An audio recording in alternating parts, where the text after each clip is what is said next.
No me vengas con historias, bienvenido Sapo Sá con nosotros. Un libro que cuenta lo que no se había contado jamás sobre el manojo de canciones, dentro de las cuales están las más populares y otras que se te antojaron a vos. Básicamente es eso, ¿no? Algunas historias se han contado en alguna entrevista, en algún libro, pero acotadamente. Lo que hice es, en esos casos, agarrar la información que había en la vuelta, más la búsqueda propia de información y tiki, meter ahí caso, ponerle a Don José, ¿no? Casi que un himno junto a mi bandera. Exacto. En algunas de las canciones vas detrás de la historia que inspiró la canción, pero en otras, como comentábamos antes de arrancar, que con El Viejo, por ejemplo, das algunos datos musicales que a veces son mucho más difíciles de acceder, ¿no? Cómo sale una melodía o de dónde. Casi siempre toda la crítica se basa en la letra, digamos. Totalmente. Hay como varios enfoques. Algunos voy hacia la historia que inspiró la canción. En otros el proceso por el cual esa banda llegó a ese sonido. Yo qué sé, el caso del blues de mi ciudad de Opus Alfa, que es como la banda que instauró el blues en castellano en Uruguay. En el caso del Viejo, traté de retratar un poco la historia de amistad del enano El Mandril. Por un lado, El Mandril fue el que compuso la letra. Se conocía mucho la historia del Viejo, ¿no? En sí, le habían hecho entrevistas al Viejo mismo, no sé qué. Pero me llevé un par de sorpresas, por ejemplo, de dónde había nacido la melodía, claro, de la canción. Y el juicio, ¿no? Porque lo que tu libro revela es que es un plagio, El Viejo. Sí, ponele que igual el plagio se cortó en el momento que el propio compositor de la clarinada, de La Falta y Resto, compuso también parte de la letra, ¿no? Entonces arreglaron con unos vinos ahí seguramente y la cosa no pasó a mayores. Porque todo esto es uno de los grandes descubrimientos del libro. El Viejo, la canción más famosa, si se quiere, la que más sonó de La Vela Puerca, está inspirado en una parte de una canción de Falta y Resto. Sí, exactamente. Lo de La Vela, habían grabado con La Falta y Resto en el primer disco, la canción Las Polillas. Era mucho de ir a los ensayos previo al carnaval. Y había una clarinada que les partía el cerebro, ¿no? Que la escuchaban y se les erizaban los pelos. Y eran 20 segundos, ¿no? Y dijeron, bueno, tenemos que hacer algo con esto. Le dijeron a Alejandro Balbi, que estaba en La Falta en ese momento. Y ahí medio que cocinaron ya la música. Después vino El Mandril, le puso la letra inspirado en parte en ese Viejo, en parte en muchos viejos. Y se convirtió en ese crossover del rock uruguayo que escuchaban. ¿Cómo fue como Brindis por Fierro? ¿No? Eso que decían las 4x4, y los carritos con la pica, los dos con las canciones esas sonando, ¿no? ¿Y hasta dónde tuviste que, no sacrificar, sino poner, pues imagino que debe haber 30 canciones que te gustan más que muchísimas de las que están acá, pero que capaz que no las... O sea, vos tuviste que encontrar un equilibrio entre lo popular, donde coincidía tu gusto. ¿Quedó afuera alguna que hasta el último momento lo lamentaste? Y tenía una lista de, no sé, 60, 70 canciones, ¿no? De entre las cuales relegué muchas que eran como Peter Pan, por ejemplo, de los Supersónicos, ¿no? Era una de ellas. Estoy jodiendo, pero también es en serio, ¿no? O sea, tenía grupos, yo que sé, Supersónico, La Hermana Menor, por decir grupos que me quedaron afuera y que... Porque decís vos, ¿no? Porque tenía que meter, yo qué sé, también estaba bueno meter Pizza Mozzarella, estaba bueno meter a los olimareños, a Citarrosa... A Chividón, por ejemplo, ¿no? Entonces relegué gustos personales por canciones populares que igual tenían unas historias tremebundas atrás, ¿no? Yo qué sé, el caso de No era cierto de No te va a gustar, capaz que decís, una vez más, no era cierto, ¿no? Que ya suena bastante insistentemente en las radios, en los conciertos. Sin embargo, la historia de No era cierto es tremenda, ¿no? Porque es como... el momento bisagra de la banda, ¿no? O sea, el momento bisagra de la banda es esa canción. Y no vamos a decir por qué, porque si no la gente no va a comprar el libro. No, por favor. Pero si usted tiene más de un disco de No te va a gustar en su casa, tiene que leer esto para saber que capaz que... no sé, no hubiera sido lo mismo. No tengo una. Entonces no, vos no sos un fan. Hay gente que puede pensar, porque la gente es mala y comenta, que como sos, tuviste un programa de música en 5 con Videoparlante. Como tenés la columna a las mañanas. Todo esto son cosas que fuiste juntando de cotelete a lo largo de tu actividad profesional. Le pregunto cómo hiciste tal canción. Y después de tantos años de trabajo llegaste al libro.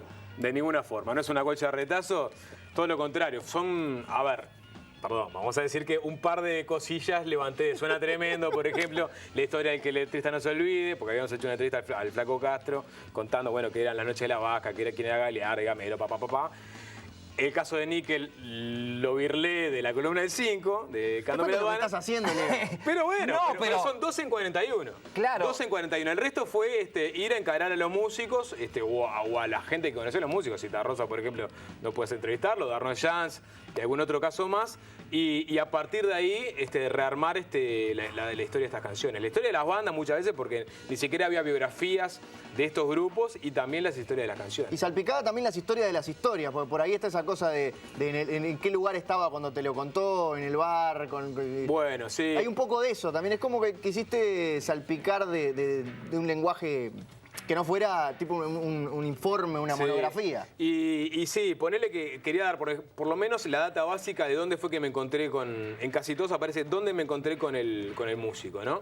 Por lo general fueron bares, ¿no? Confiterías en algunos casos, ¿por qué no? Con medialunas. Sí, los lugares donde se encuentran los músicos. Los músicos, exactamente. Bares, donde hay alcohol, digamos. Sí, cantinas, Claro. cantinas de mala muerte, ¿por qué no? Y casas, ¿no? También ahí fueron a donde me fui a buscar. De esta 41 historia, ¿cuál fue el músico que al principio estaba más duro a la hora de hablar del tema? Viste que siempre hay algunos que son difíciles. Sí, mira, hay un personaje que no ha sido muy revisitado por la historia de la música, acá que es Hilario Pérez, ¿no? Vaya uno a saber si es por el contexto político en el que se movió. Era el guitarrista de Citarrosa, pero era blanco. Pero él al principio era medio duro de roer, ¿no? Pero después se despachó a contarme. Se despachó a contarme y se despachó largo, ¿no? A hablarme. Él fue el primer guitarrero de Citarrosa. Sí que... Y grabó, yo qué sé, la versión más conocida de Milonga para una niña, que aparece la historia ahí. Grabó la Milonga del Contrapunto, que fue la canción que Citarrosa le aportó al Frente Amplio en la campaña del 71 y que tocó a lo largo de toda la gira. Hilario Pérez estaba ahí presente, ¿no? Y se abrió el loco en un momento y me empezó a contar, ¿viste? Que en un momento, padre, que capaz que sacamos un libro con ustedes después. Bueno, eso es lo que te iba a decir cuando me decís que quedaron temas afuera y no me ibas con historias 2. Sí, bueno, todo el mundo me jode, ¿no? Abriste la franquicia. Exacto. ¿Y por qué no? Y no, pero la verdad que me quedaron muchas, o sea, muchas canciones. Me quedaron muchos músicos afuera. Yo que sé, Rada no está presente. Jaime Ross está presente, pero no está entrevistado. Bueno, ese es uno de los difíciles. Es uno de los difíciles. Es uno difícil, no digo como persona, que también, sino para conseguir la entrevista. Totalmente. Él, viste, que cuida mucho el material que hace público. Hay tremendos libros sobre Jaime Ross, ¿no? Está El sonido de la calle de Milita Alfaro, que es casi una biografía de Jaime, y ahí habla mucho de sus canciones, pero hay canciones de las cuales no habla y yo quería preguntarle sobre un par, ¿no? Hay una forma sencilla de que llegue Rada, de que llegue Jaime Ross, que es agotando desesperadamente estas ediciones. Y eso sí, porque ahí, fin de siglo, mañana te está llamando y te dice, dame más. Dame más. Y si bueno. no, me dice, vení a buscar lo que te quedó. Después de entrevistar a tantos músicos, detrás de las historias, las canciones, cómo les surgieron, a veces la melodía, ¿te acercaste a algo así como una receta para componer una canción que perdure en el tiempo? Te la pregunto como músico como frustrado. Que nunca lo logró. Como músico fracasado. Se jacta de eso, además. Bien, no, para nada. En lo más mínimo no encontré la receta ni ahí. Y lo que sí encontré es que muchas veces las buenas canciones están plagadas de un contexto como muy particular, ¿no? O sea, que en todos los casos encontré como un contexto que era contundente a la hora de empujar al músico a escribir esa canción, ¿no? En ningún momento nació de una cuestión lavadita, ¿no? O sea que podemos decir que hay como una sinceridad afectiva en la mayoría de estas 41 canciones. Totalmente. No son hits, ¿no? Muchos no son hits, No. ni ahí. Aparecen chicos... O sea, por más Bueno, que pueda ser muchacho, la langosta aplatada al pavimento. Por ejemplo, porque ahí fue con una canción y terminé con otra. Después entre el tango pero, terminé con la langosta. Garo Araquelian lo mismo, terminé con otra canción de La Trampa. Y así sucesivamente, ¿no? En las canciones con alma, terminé con las canciones que tenían más alma. Muy O sea bien. que vos tuviste una vida demasiado fácil, Leo. Por eso no te salió nada. Sapo se nos fue volando el tiempo. No me venga con historias, son las canciones ocultas, las historias ocultas detrás de muchas canciones de nuestra música popular. Muchas gracias por venir y por estar Gracias. acá. Muchachos, gracias a ustedes. Editorial Fin de Siglo. Y nosotros, Nacho, ¿qué hacemos? ¿Qué día volvemos? El viernes. ¿A qué hora? A las 21:30. ¿En qué canal? TV Ciudad, canal 37 de la grilla de los cables o el canal 69 de Ainet TV, porque hay muchas formas de escaparle a los oligopólicos. Ponelo primero en la canalera.